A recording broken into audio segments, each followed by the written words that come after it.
Welcome back to another video, guys. In this video I'm working on this Seat Ibiza. It's a 1.6 diesel. Now Audi, Seat, Skoda, VW all well, they produce this 1.6 diesel on their cars.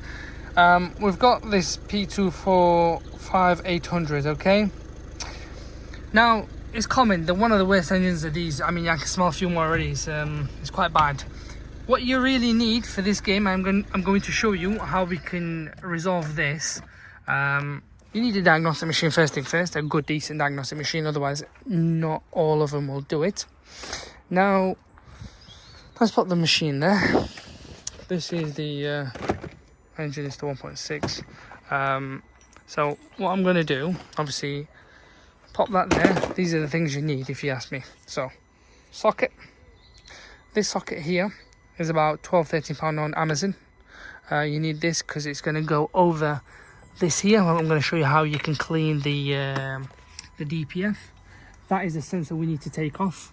Okay, it's the one that's always it's one of the first sensors, in other words, because the DPF is further down there and you need the water to run through, in other words. So this, you don't need this long one, but I always have it because sometimes they stick onto that metal here on the DPF and they don't open, so you need something quite strong. Anyway, this diagnostic machine, okay, and the chemical, which a lot of people ask me what are you using, how much, what's the ratio. Right, there's a few things we can use. So I've got a funnel. I have a funnel which is going to go into the DPF sensor, and this is TFR. You can buy on Amazon, eBay. You can use bleach. The cheap ones, I mean, you can buy them as a bleach or Tesco bleach. It's only like 70p, 80p for a litre. Just pour it down the DPF. I'll show you now anyway. So we'll pop these here. These are the things we need. So first thing first, if you come round here, this is the sensor. We don't want to damage this sensor, and this is it here. So what we are going to do is undo this here. If I can, I'll need a flathead. Oh. Undo the sensor because you don't want them tangled together, because when this goes on like this here, right, get it locked in, and here, I mean, I don't need the other extension as of yet. If we do, we'll go ahead, but so it would be a case of tighten and undo. Sometimes they do require quite a lot of work, and this is exactly my point here.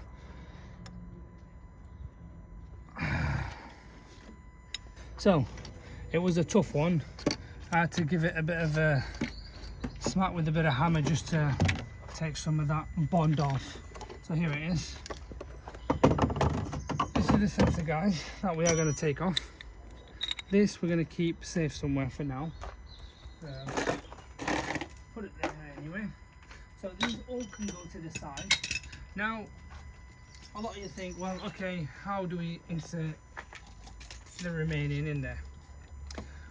This is the funnel, okay? This is what we're going to put in there. You don't have to. I mean, if you can reach in there, good. If not, then use this. It's best option. Put it in like this, okay? Now this is the most important thing you need to be careful of. You have to have the engine running if you're going to pour anything down this, because if you don't, it's going to overfill and go back into the turbo, and you're just going to cost yourself an engine. So please have the engine running. In this case, I'll show you, so we can turn the engine on. Here we go.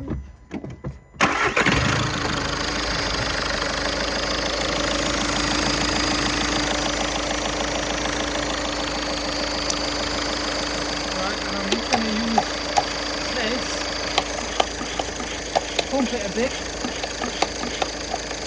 and we're going to go in there like this. You just got to be careful because of the pressure, it does like bounce back out. So we're just going to pour it in.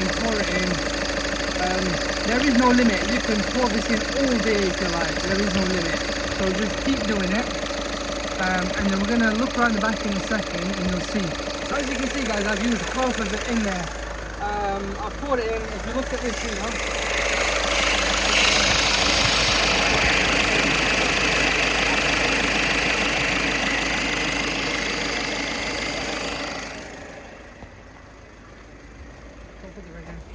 Okay, so come around the back. There's nothing yet. It will start steaming in a bit and you will see it. So it won't happen straight away, and don't worry, it'll take a few minutes. So now the next option is, the next stage, sorry, is to put the hose in. This is the hose I'm using. It's, I don't know, a finger's thickness anyway. It's just so it can go in there.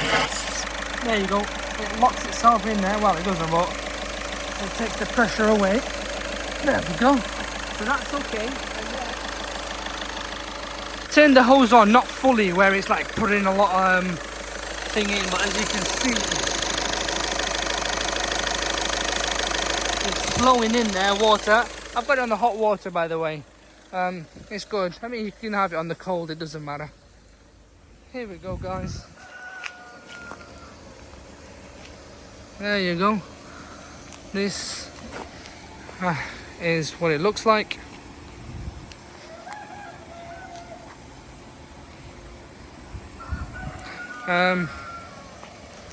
We are going to rev it a little bit.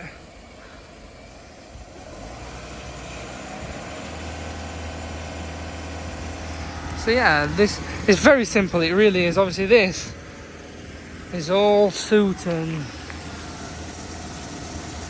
I will let the water carry on for a while, and you can see the muck in there.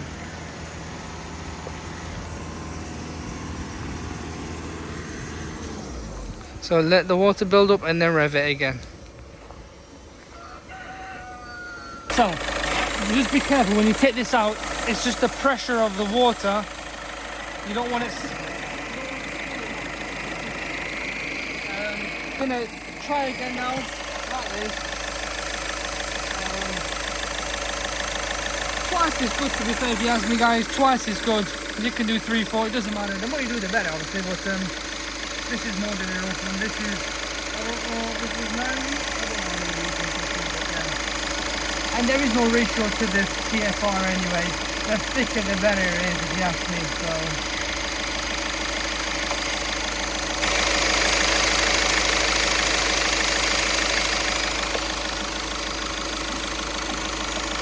go on back.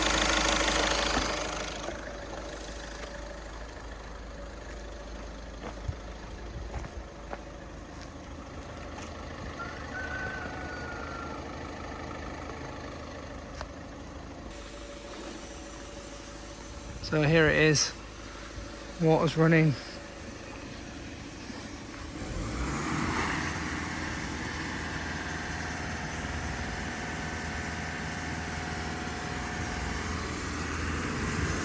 There we go, we're getting clear.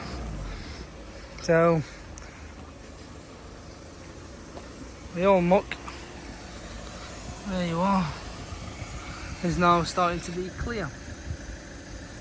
And that's how you know you've done a good job, when you can see a clear water rather than the mucky black. So I'll just let it run like this for a bit. And yeah,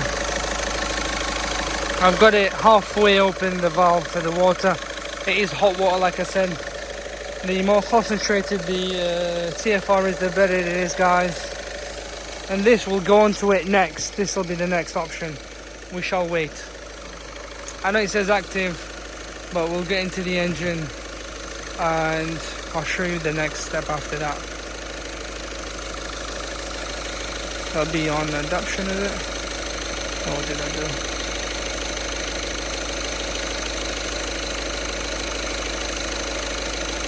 Yeah. So I'll not service it. We'll get onto it next in a second. But yeah, so it's still running. So look, we are getting clear water. This is good sign. So we are going to stop now. That's it, no more work needed. And that's how you know it's all clear.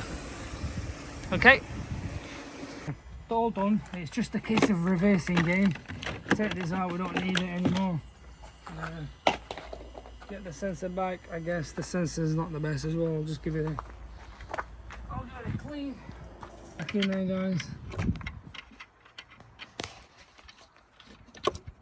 There we go. Make sure you don't damage these sensors because they're not cheap. They're a good few £100, that's all.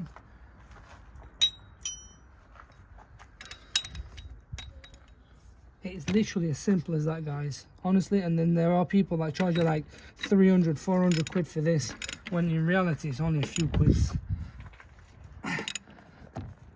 Okay. So I'm using the Launch X431 Pro TT. Now, the thing you have to understand, if you're using this, don't like auto select the car, select it manually, and then go into special functions, and then on there go into diesel engine, DPF matching, and from there login access, login success, and then you can do this one, replace particulate filter. That's what we do. Hit OK. It was 41 earlier, 41, which is a lot. Hit new data, and boom, adaptation successful. Now we've got the engine light on, which is fine. I understand. So you turn the engine off, ignition on, so you come back out of it. So that means the coil and the DPF has gone. Now we'll do a health report, which is a full scan. Of course it's going to stay there because it's stored within the engine control unit. So let's pause. If you're using Autel, it's a bit different. However, King Bolan, this, there's a lot of other diagnostic machines. So you see how it says passive and it's not saying active anymore? Hit clear, done. So let it do this. Fault gone. There you go, guys. That is as simple as it gets, really. Now, if someone did this for you, I promise you they'll charge you 300-400 quid all day, no questions. But if you're going to do it, honestly, it's going to cost you nothing. And there are machines, okay, there are machines like this that you can pick up for 100, 200, which I've got it in the link. King Bolan is one of them. There's a lot of other diagnostic machines that will do it as well, but come on. I mean, where's a few hundred and where is... and honestly, you need this if you're going to... if you're in the car game. It's the best thing to invest.